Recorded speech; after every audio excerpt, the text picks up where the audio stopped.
आता है।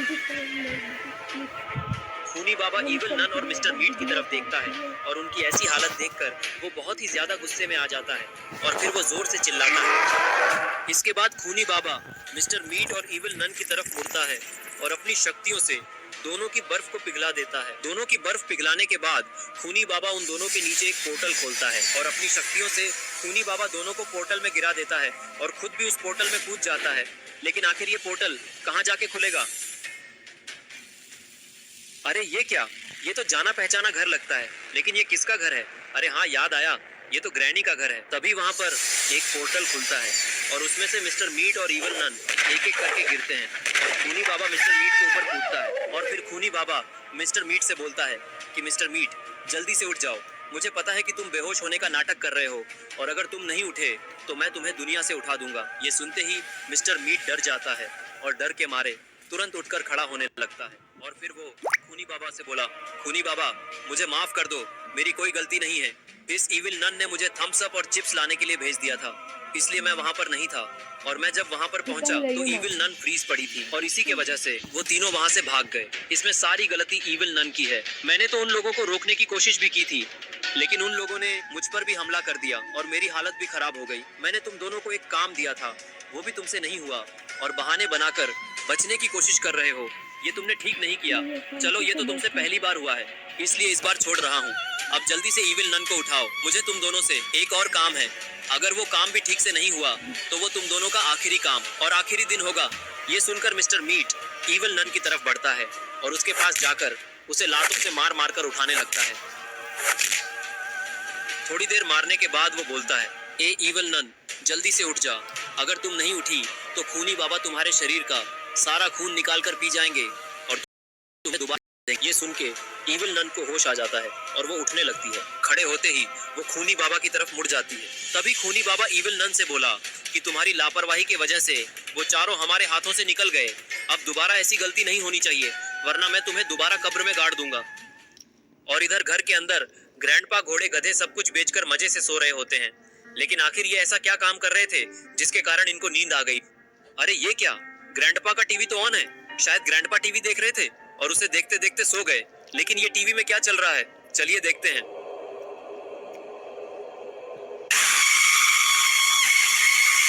टीवी की इतनी खतरनाक आवाज सुनकर ग्रैंडपा की नींद टूट जाती है और वो सोफे से नीचे गिर जाते हैं। इसके बाद ग्रैंडपा उठकर अपना हथियार उठाते हैं और बाहर की बातचीत सुनकर वो सोचते हैं कि बाहर जो भी आया है, आज मैं उन लोगों को छोड़ूंगा नहीं, क्योंकि एक तो मेरी नींद पहले ही खराब हो चुकी है, ऊपर से ये लोग बाहर आकर मौज मार रहे हैं, अब ये लोग बचेंगे नहीं। इसके बाद ग्रैंडपा बाहर आ जाते हैं और वो अपने सामने इविल नन, मिस्टर मीट और खूनी बाबा को खड़ा हुआ देखते हैं। इन लोगों को देखकर ग्रैंडपा बोलते हैं कि इविल नन, तुम तो मर गई थी, तो दोबारा जिंदा कैसे हो गई और तुम यहाँ करने क्या आई हो? और ये मिस्टर मीट यहाँ पर क्यों आया है? और तुम दोनों मिलकर ये किस बुढ़े को यहाँ पर उठाकर ले आए हो? जल्दी से इस बुढ़े को लेकर यहाँ से निकल जाओ, क्योंकि मेरी नींद खराब कर चुके हो तुम लोग। तो अब मुझे बहुत ही ज्यादा गुस्सा आ रहा है, जल्दी से यहाँ से निकल जाओ, वरना इस बुढ़े को मारकर इसकी बिरयानी बनाकर खा जाऊंगा। ये सुनकर इविल नन बोली, ग्रैंडपा, जरा तमीज से बात करिए, ये खूनी बाबा हैं और अगर आपने इनसे तमीज से बात नहीं की तो इन्हें गुस्सा आ जाएगा और फिर ये आपको मारकर आपका खून पी जाएंगे, तो इसलिए जरा संभल कर रहिए इनसे।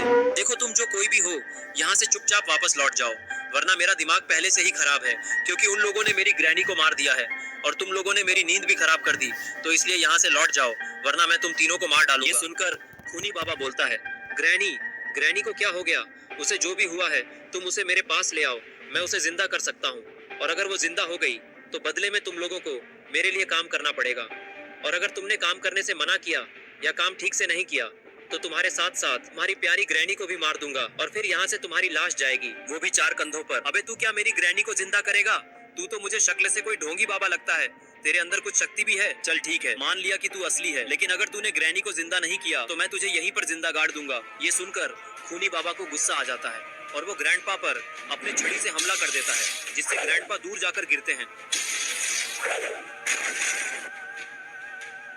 खूनी बाबा से मार खाने के बाद ग्रैंडपा को समझ आ जाता है कि खूनी बाबा कितना खतरनाक है और वो उनसे माफी मांगने लगे। भारी मिस्टेक हो गया सर, एकदम हम वॉलंटियर हो गए। खूनी बाबा से माफी मांगने के बाद ग्रैंडपा उठकर खड़े होते हैं। खूनी बाबा ग्रैंडपा से बोलता है कि ठीक है, मैं तुम्हें इस बार छोड़ रहा हूँ, लेकिन दोबारा मुझे बुढ़ा वगैरह बोलने की गलती मत करना, वरना असल में बुढ़ा कौन है वो तुम्हें पता चल जाएगा। 4 दिन ही बचे हैं तुम्हारी जिंदगी के, और उसमें भी मुझसे पंगा लेने की गलती मत करो, वरना लेने के देने पड़ जाएंगे। अब जाओ पहले ग्रैनी को लेकर आओ, वरना मुझे गुस्सा आ गया तो तुम अच्छी तरह से जानते हो कि क्या होगा। ये सुनकर ग्रैंडपा खूनी बाबा की बात मानते हुए बेसमेंट में जाने लगते हैं। बेसमेंट में आते ही ग्रैंडपा ग्रैनी के पास जाते हैं और उन्होंने ग्रैनी को बर्फ में जमा कर रखा हुआ था ताकि ग्रैनी की बॉडी खराब ना हो। इसके बाद ग्रैंडपा ग्रैनी की बर्फ अपने हथियार से तोड़ने लगते हैं और फिर ग्रैनी की बर्फ पूरी तरीके से खत्म हो जाती है। इसके बाद ग्रैंडपा ग्रैनी की डेड बॉडी को देखकर इमोशनल हो जाते हैं और वो उसे याद कर कर रोने लगते हैं। और इधर रॉड भी गुल्ली बुल्ली और शॉन को लेकर अपनी वैन से पहाड़ी वाले रास्ते पर पहुंच चुका है और बाबा का घर बस आने ही वाला है।